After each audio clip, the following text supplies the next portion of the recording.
Hello friends, this is the newest episode of Ask Matt, a video series in which you ask me questions about the Bible, religion, the Christian faith, life, anything that's not out of bounds, and I try to do my best to answer them for you.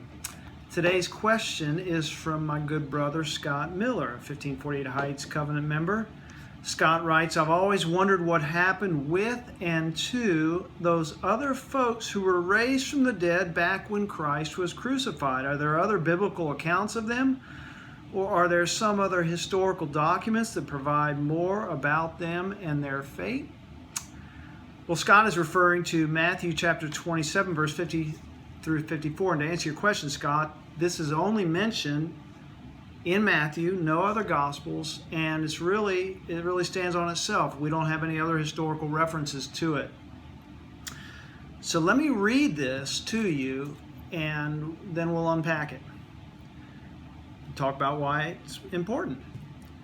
Matthew 27, verse 50 and 54. Now I'm going to read 50 and 51 and then 54 to show how it would seem to flow just with these three, and then all of a sudden you have 52 and 53 in the middle, and what does that mean?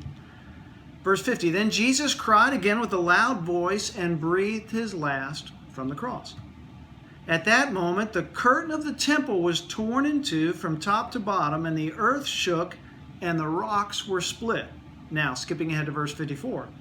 Now, when the centurion and those with him who were keeping watch over Jesus saw the earthquake and what took place, they were terrified and said, truly, this man was God's son.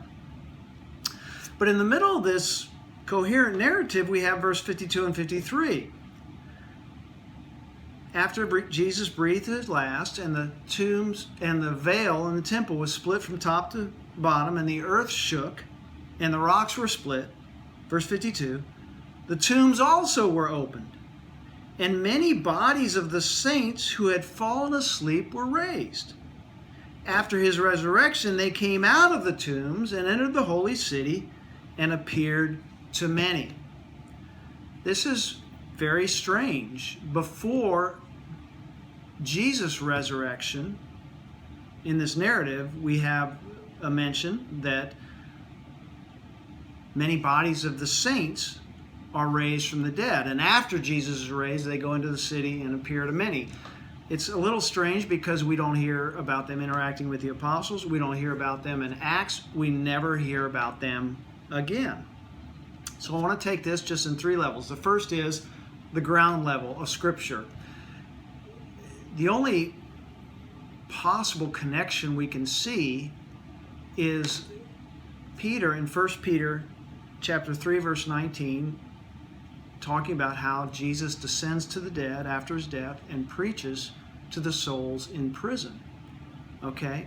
And so there's a possibility that in terms of the Scripture, the ground level, these two are connected. And so Jesus preaches to the saints of old, and some of them are raised and go into the city and appear to many. If we take our view to what I would call the doctrinal level, how does Scripture hold together and present us with concrete doctrine? This also appears to be a little challenging because Jesus is referred to 3 times in the New Testament as the firstborn or the first fruit of the dead, meaning he's the first to be raised from the dead and ascend to heaven. Now the way to address that is to say, well, just as Lazarus was raised in a perishable body, to use the Apostle Paul's language in 1 Corinthians 15, and then he died again, these are saints who are raised and who die again. They don't ascend to heaven ahead of Jesus. Jesus is still the firstborn from the dead. And then we could go to what I would call the 100-foot level, the theological level. And Dale Bruner in his commentary says, this teaches us that Jesus' death is both retroactive and proactive. Jesus' atoning death on the cross and his resurrection goes back retroactively to those who waited expectantly for the saving actions of God, just as it goes forward proactively to gather up all those who put their faith and trust and hope in what Jesus has done for them on the cross. Bruner says this: the death of Jesus reaches out as far horizontally into history as it reaches up vertically into eternity. The two directions of the cross, outward and upward, teach the universality of Christ's work. Split veil and open tombs give us the two deepest meanings of Jesus' death. Bruder calls this strange little instance of the bodies of the saints being raised, not all of them, some of them, a preview of coming attractions. I just love that. And even higher, kind of on a theological plane than this, is the very basic, simple, overarching gospel message that Jesus Christ, in his death on the cross and subsequent resurrection, defeats death. Jesus, in fact, puts to death.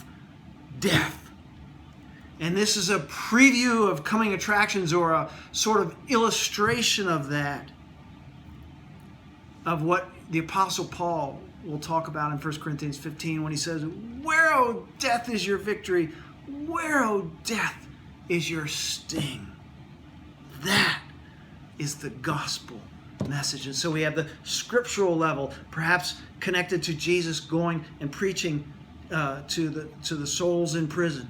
And then we have the doctrinal level, Jesus' death reaching back retroactively and reaching forward proactively. And then we have the theological level, that Jesus' death conquers death, puts to death.